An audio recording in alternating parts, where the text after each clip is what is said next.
يمسجن سارة سلام زخوركم تملكتنا الساعة 6 وزينات سبورت حيز قريب لكو مس زينات سبورت ساعة دما مرسايلم أب ودر سبورت أولمبيك إثيوبيا ساتفو لؤخات سبورت تግራይ ዝሓሸ ውጽኢት ንምምጻእ ከም ዝጽዑር ገሊጾም እቶም ስፖርተኛታት ትማሊ ድማ መስኔታ ተገይርሎም ኣሎ ጽጋብ ዘፈረ ወዲድዎ ኣሎ ከም ዝጽዕብ ከቕርቦ እዩ ተጽዋቲት ኩዕሶ እግሪ መሰረት ገብረ መድህንን ተቀዳዳማይ ብሽክሌታ ዳዊት ገብረ ኪሮስን ኣብ ውድድር ኦሎምፒክ ንሕርቲ ጋንታ ትግራይ ዝውክሉ ስፖርተኛታት እንትኾኑ ኣብቲ ውድድር ዝሐሸ ውጽኢት ንምምጻእ ዝኽእልዎም ምድላዋት ከም ዝገበሩን ብደረጃ ውልቀን ጋንታን እውን ብሉጽ ውጽኢት ንምምጻእ ቀንዲ ሸቶኦም ምዃኑ ይገልጹ ምድላውን ኣብ ደቂ ኣንስትዮ ዝነበረ ብጣዕሚ ሓሪፍ እዩ ማለት ካብ ብዙሕ ዓዲ ዝተውጻጸአና ኢና ንኸይድና ካብ ዓወት ሓፊስና ከም ንመጽእ እርግጠኛ ሙሉእ ፐርሰንት እርግጠኛ كانت فريق أنت مصنع سلوخنا كنا حساب بحد سمعنا بحد شوابنا ناتيم عودنا نتنا يدل حسب مالت أسلطان حريت ጋንታ ኩዕሶ እግሪ ደቂ ኣንስትዮ ትግራይ ኪሮስ ገብረ መድህንን ኣሰልጣን ሕሪት ጋንታ ብሽክሌታ ደቂ ተባዕትዮ ትግራይ ዮናስ ዘብራ ብርኾነ ብግዶም ካብ ዝተፈላለዩ ጋንታታትን ወረዳታትን ዝተኻኸቡ ስፖርተኛታት ምዃኖም ሲዒቡ ኣወሃሂድኻ ብሉጽ ውጽኢት ንክመጽእ ዝሐሸ ስራሕ ከም ዝተሰርሐ ይዛረቡ ደቂ ኣንስትዮ ብዙሕ ውድድራትና ብላብ ኣብ ከባቢና ተወዳደራ ስለዝነበራ ተን ከተማ መቐለ ነበራ ብዙሕ እንትን የቸገረና ተንኸብ ካብ ካልእ ከባቢ መጻግን ንምጥማር ካብ ዕለት 17 ጀሚሩ ምስ መረጻውን ምስ ዋዕሉን ክጣመሩ ለኸላብ ኣብ ጎደላና كنو سخول قبنا لمدلنا تجوت أمتاي كن صرح القبنا نجر ساتن كوهر اللي خلا نجر هنرت خاله كنو ساعتي 10 ساعتين أنا واحد ناس إحنا سنما صبحنا نتن اللون صبحنا موتيفيشن اللون استزنورنا عوتات ونمعك أبينا نكساس لنا زون كل عتون كم ماونتين يوم حجنا بكورس عابيم بزح انتزقوروا إلنا يعني ويجن تزلوا حلو في زنور عقمتاتين عايزين نخزلنا ኣብ ሕድሕድ እትገብርዎ ውድድራት ብሉጽ ውጽኢት ንክተመዝግቡ ኣብ ጎንኹም ኢና ካብኡ ብዘለለ ድማ ዓርስኹም እተርእሉ ውድድር ስለ ዝኾነ ጽቡቕ ውጽኢት ንክተምጽኡ ንምንየልኹም ዝበሉ ድማ ኮሚሽነር ኮሚሽን ስፖርት ትግራይ መብራት ሃፍቱን ሓላፊ ቢሮ ጉዳይ መናእሰይ ክልል ትግራይ ኣይተ ሓይስ ሰባጋደስ እዮም ትሕቲ ዕድሜኹም ወለድኹም ብሓዳራ ሂቦምናስ ውድድርኩም ተሳቲፍኩም ትግራይኩም ወኪልኩም ዝሐሸ ውጽኢት ኣምጽኢኩም ዝሐሸ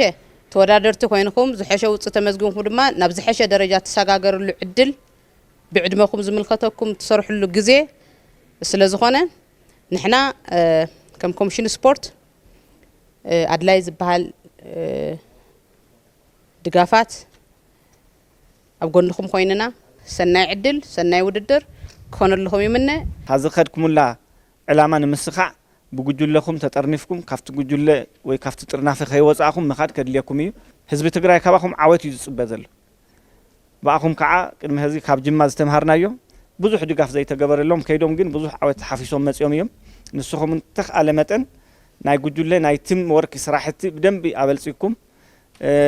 ዝሓሸ ዓወት ሒዝኩም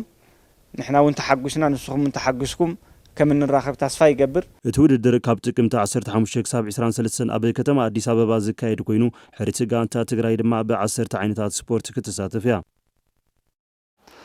زي كم زيلنا هلوهم أبي ودر أولمبيك إثيوبيا بلوت وتيت نمزجاب أبز حاشة مدلاون سنة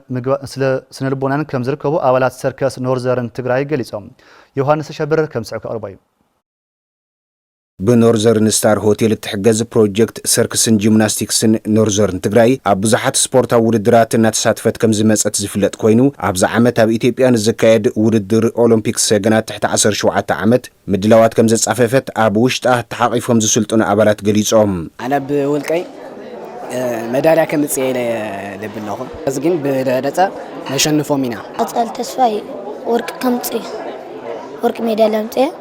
نعدي تسوي عنه عليه الكسر ولا ديله مالتي هو دادي راكم تسشن فكمت سيدلي أسلطاني سيركس نورزرن تግራይ ኢንስትራክተር ሃብቱም ቀጻሊ ደገፋት ይገብረሎም ንዘሎ ሆቴል ኖርዘርን ስታር በምስጋን ዘለው ልቆመና ንውጽኢት ከም ዝበቀ ድልውነቶም አብሪሂዎም ትግራይ ዘሎ በዓል ሃፍቲ ልክ ሓም ዶክተር ዞሮ ክልተ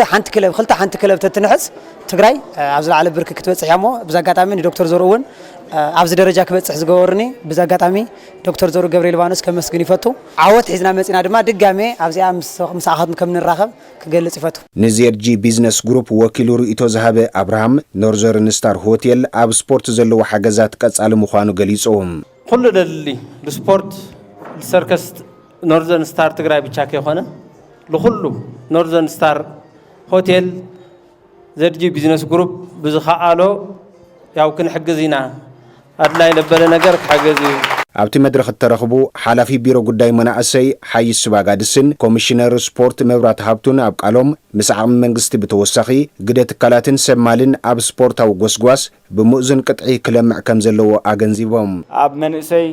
ኣብ መዘውተሪ ስፍራታት ኣብ ማእኸላት መናእሰይ ገና ብዙሕ ዘይተሰርሐ ስራሕቲ ስለ ዘለና ኣብኡ ትኩረት ንግበር ህዚ ንሕና ንገብሮም ድጋፋት መለክዕ እዩ ዝኸውን ማለት እዩ ካብ ህዝቢ ሞራል እንተረኺቦም እናጠንከሩ ክኸዱ እዮም ካብ ህዝቢ ሞራል እንተስኢኖም ከዓ እናደኸሙ እዮም ዝኸይድና ናትና ክለባት ናትና ስፖርተኛታት ንሕና ብዝገበርናዮ ኢንቨስት ክዕቀን ዝኽእል ምዃኑ ኩላህና ፈሊጥና ኣብዚኣ ትኩረት ንግበር ትካላት ትግራይ ነጥፈን ተተካእታ ምፍራይ እንገብሮ ጻዕሪ ናይ ኩላትና ምዃኑ ተረዲና በዛጋጣሚ እዚ ኣብ ጎኒ ስፖርትን መናእሰይን ሰገናትን ትግራይ ኮይንና ጽቡቕ ትውልዳ ምህናጽ ናይ ሁላትና እጃም ስለ ዝኾነ ሁላትና ኣብዚ ንዝመት ክብል ይፈቱ ብስፖርትን ብስነ ምግባርን ዝተሃነጸ ትውልዳ ምህናጽ ዝገብርዎ ዘለው ጻዕሪ ንተኻልእ እውን መርኣያ ኮይኖም ብሽም ከዝውን ብሽም ኮሚሽን ስፖርት ከመስግን ይፈቱ ሕዚ ድማ ጸወታ ፕሪምየር ሊግ ኢትዮጵያ ዝምልከተ ዜና ናባኹም ክነብል خلأي سومن صوتا بريمير ليج إثيوبيا اليوم بربعة قطمات تقصيله قدماي سومن بجانتا سيداما بونا نيربعة حالة وصية سعر زقطما جانتا والوالي انفست عدقرات لومي أب هواسا ستاديوم مسجانتا فاسيل كنمات جورو صوتا تثبيت جبرلهم تجانتانا بوترن زي متاو كبحزيو أب حد صوتا وصية مسرس زجبرة من قصاص كتسالت دمات تثبيت جبرلهم أب حالة قطمات إثيوبيا بونا مسنجل أرسي شجر كتما مس أداما كتما ولايتا دشا دما مس دريدا كتما كتصوتين صح مقالة سبع عندرتا مس 4 كتما إثيوبيا نقد بانك دما مس سوحر شرا كم صوتا تزوج أمرها جبرية ملاخته إسرا جانتات تساعد في صوتا بريمير ليج إثيوبيا لو معمت دحي سالتان شمونتن قطمات دما 4 جانتات نهب صوتا لعلوى ليج إثيوبيا كورديوم زي خبركم تملكتنا الساعة زبنا يوم زينات سبورت تلفزيون تجري نزيل مصر نيرم ناسارك مرسكم بوجنا بزازيمة سلام